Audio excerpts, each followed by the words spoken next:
द्रौपदी मुर्मू ने ली राष्ट्रपति पद की शपथ, बोली मेरा निर्वाचन इस बात का सबूत है कि। नमस्कार, स्वागत है आपका यूवी न्यूज में। देश को पहली आदिवासी महिला राष्ट्रपति मिल चुकी हैं। आज द्रौपदी मुर्मू ने देश के 15वें राष्ट्रपति के रूप में शपथ ग्रहण किया। भारत के मुख्य न्यायाधीश NV रमन्ना ने उन्हें सर्वोच्च संवैधानिक पद की शपथ ग्रहण कराई। शपथ लेने के बाद राष्ट्रपति मुर्मू ने सभी का अभिवादन करते हुए कहा कि मैं भारत के समस्त नागरिकों की आशा, आकांक्षा और अधिकारों की प्रतीक इस पवित्र संसद से सभी देशवासियों का पूरी विनम्रता से अभिनंदन करती हूँ। आपकी आत्मीयता, आपका विश्वास और आपका सहयोग मेरे लिए इस नए दायित्व को निभाने में मेरी बहुत बड़ी ताकत होंगे। उन्होंने कहा कि भारत के सर्वोच्च संवैधानिक पद पर निर्वाचित करने के लिए मैं सभी सांसदों और सभी विधानसभा सदस्यों का हार्दिक आभार व्यक्त करती हूँ। आपका मत देश के करोड़ों देशवासियों के विश्वास की अभिव्यक्ति है। राष्ट्रपति मुर्मू ने अपने संबोधन में आगे कहा कि मुझे राष्ट्रपति के रूप में देश ने एक ऐसे महत्वपूर्ण कालखंड में चुना है जब हम अपनी आजादी का अमृत महोत्सव मना रहे हैं। आज से कुछ दिन बाद देश अपनी स्वाधीनता के 75 वर्ष पूरे करेगा। ये भी एक संयोग है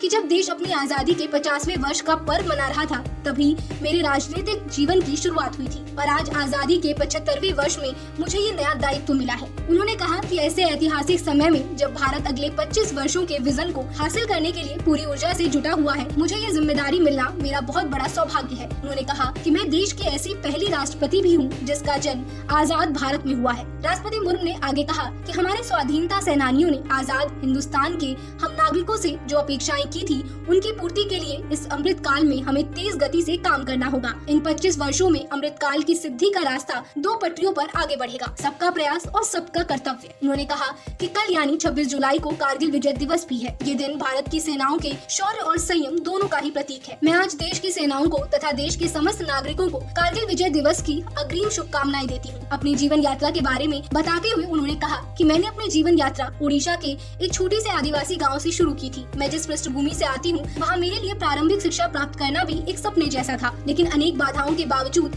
मेरा संकल्प दृढ़ रहा और मैं कॉलेज जाने वाली अपने गाँव की पहली बेटी बनी। उन्होंने कहा कि मैं जनजातीय समाज से हूँ और वार्ड काउंसलर से लेकर भारत की राष्ट्रपति बनने तक का अवसर मुझे मिला है। यह लोकतंत्र की जननी भारतवर्ष की महानता है। आगे उन्होंने कहा कि हमारे लोकतंत्र की ही शक्ति है कि उसमें एक गरीब घर में पैदा हुई बेटी भारत की सर्वोच्च संवैधानिक पद तक पहुंच सकती है। राष्ट्रपति के पद तक पहुंचना मेरी व्यक्तिगत उपलब्धि नहीं है, ये भारत के प्रत्येक गरीब की उपलब्धि है। मेरा निर्वाचन इस बात का सबूत है कि भारत में गरीब सपने देख सकता है और साथ ही उन्हें पूरा भी कर सकता है। उन्होंने कहा कि मेरे लिए बहुत संतोष की बात है कि जो सदियों से वंचित रहे, जो विकास के लाभ से दूर रहे, वे गरीब, दलित, पिछड़े तथा आदिवासी मुझ में अपना प्रतिबिंब देख रहे हैं। मेरे इस निर्वाचन में देश के गरीब का आशीर्वाद शामिल है। देश की करोड़ों महिलाओं और बेटियों के सपनों और सामर्थ्य की झलक भी है। उन्होंने कहा कि मैं आज समस्त देशवासियों को, विशेषकर भारत के युवाओं को तथा भारत की महिलाओं को ये विश्वास दिलाती हूँ कि इस पद पर कार्य करते हुए मेरे लिए उनके हित सर्वोपरि होंगे। देश की पहली आदिवासी महिला राष्ट्रपति को देखकर आपको कितना गर्व महसूस हुआ, हमें जरूर कमेंट में बताइएगा। साथ ही अगर आपको वीडियो पसंद आई हो तो वीडियो को लाइक करें और चैनल को सब्सक्राइब करें।